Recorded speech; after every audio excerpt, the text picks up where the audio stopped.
In this video, we're going to be taking a look at the Mythrol, based upon his appearance from The Mandalorian for the Vintage Collection.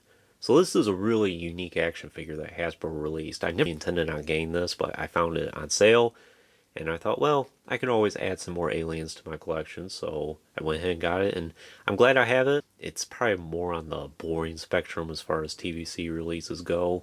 I can understand why some of you right now might be tuning out to this, be like, oh, he's going to sit down for like 10 minutes reviewing this action figure. But there are some interesting things about this that I really like and I think are worth pointing out. And of course, every action figure deserves its own review, doesn't it? So to me, right off the bat, I haven't seen enough of The Mandalorian to really know a lot about his backstory, what he's about, and what he does. I would assume, just based upon what I can gather of it, he basically had a bounty on him, and the Mandalorian captured him, which is why he has those binders right there. But to me, he looks like a character that you would see more in Star Trek than Star Wars. He just doesn't strike me as a very Star Wars type character at all. Who knows? Maybe there's more to him than we know at this time, or that I know at this time. But we'll see. That's just my impression of him. So let's go ahead and take a look at this package here first. So the Mythrol, I'm not sure if that's his name or a code word or mafia name or what. But pretty interesting. Nice image of the character there. He's VC 225, and I have lots of these reviewed on the channel now. Lobot, Bit Fortuna, now the Mythrol, Lando, Bo-Katan, Hoth Rebel Soldier, and IG-11 will get a review here soon.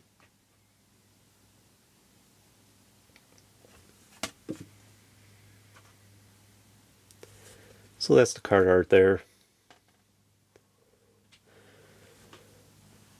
So one of the most unique things I find about this action figure is we just don't get a lot of unique aliens in the Hasbro line these days. So the fact that Hasbro decided to make one dedicated to having its own slot number in the TVC line, I think is very unique.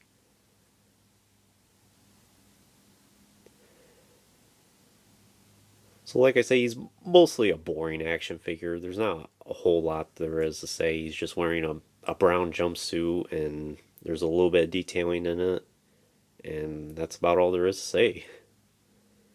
But he does have a very nice head sculpt there. I really like that. Not sure if he's some type of fish species or what he is.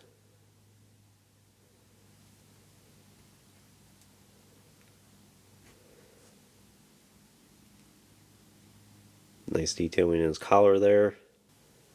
Looks like he must have some type of badge on his pocket there. Some type of badge on his sleeve. On both sleeves. Detailing his belt. He has one pouch there. And he does have some pockets on his trousers there. And he does have looks like he has boots that stand him up an extra few inches. So in terms of the articulation, he does have not so much a ball joint, but the dumbbell at his head there. But it doesn't have a lot of big range of motion because his collar there is very restricted. And the shape of his head kind of restricts him as well. Not that big of a deal though. He does have hinge at the shoulders, hinged at the elbows, hinged at the wrist. So both wrists go up and down. He does have a joint at the torso, and then he does have the hinged hips, then the swivel thigh, then hinged knees, and the rocker ankles. So it's pretty interesting that Hasbro went all out with the articulation with basically an alien character that you would have in the background. I think it would have been okay to keep the articulation somewhat at the minimum. He doesn't really need swivel thighs or hinged hips even, or even a joint at the torso. But these days, Hasbro is pretty dedicated to going all out with the articulation, especially if it's a new sculpt. But this is one of those characters I would have been okay if Hasbro just kept the articulation at the minimum. He's mostly a character you're just going to have standing in the background anyway. But one of the other unique things about this action figure I really like is the amount of accessories he comes with. So Hasbro skims out on accessories with so many characters that essentially need a lot of accessories, but for a side character like this, they went all out with his accessories. So he has here what I would assume is like a blowtorch. He does have this hologram projector here, which is really nice. And it looks like it's almost a projection of him, or maybe someone that he works for that's similar species. I'm not too sure. But a lot of nice detailing in that, and he does hold it really well in his hand there. If you just pinch it between his thumb and his index finger there, it looks really nice. So I will point this out as well. He does have some Galactic Basic lettering on his projector here, and the red lettering down there, and a little bit up here as well. Really nice that Hasbro went all out for that. Nice detailing.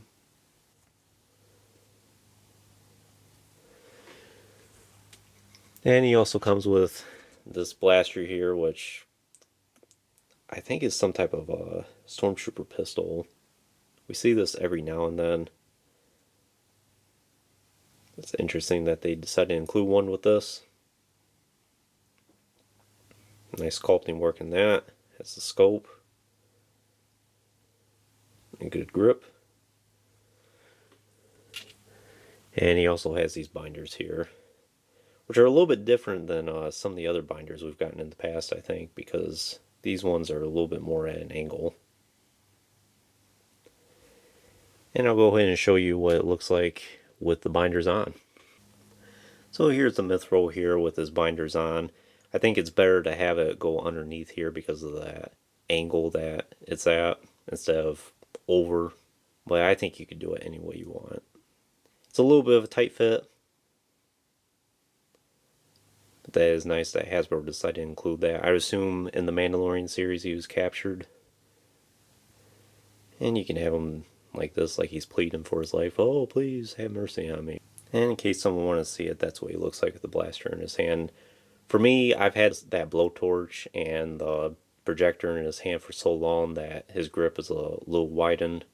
So the blaster doesn't really fit in his hands too well. That's about the best I can get it.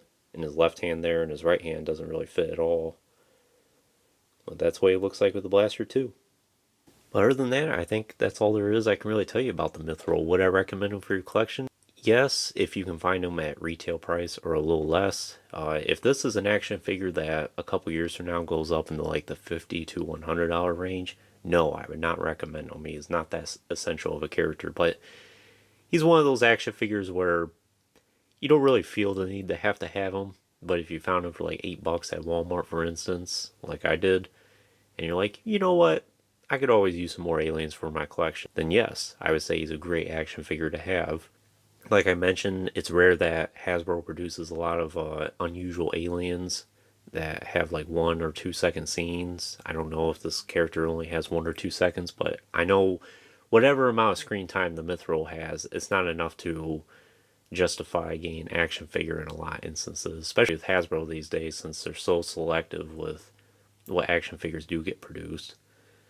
So the fact that they did this reminds me of back in the day in the early to mid 2000s when every single character that appeared on screen, even if it was just blink and you miss, got an action figure. So it's nice to know that Hasbro has a little bit of that in them still to produce a character like this. And he's a welcoming addition to the TVC line.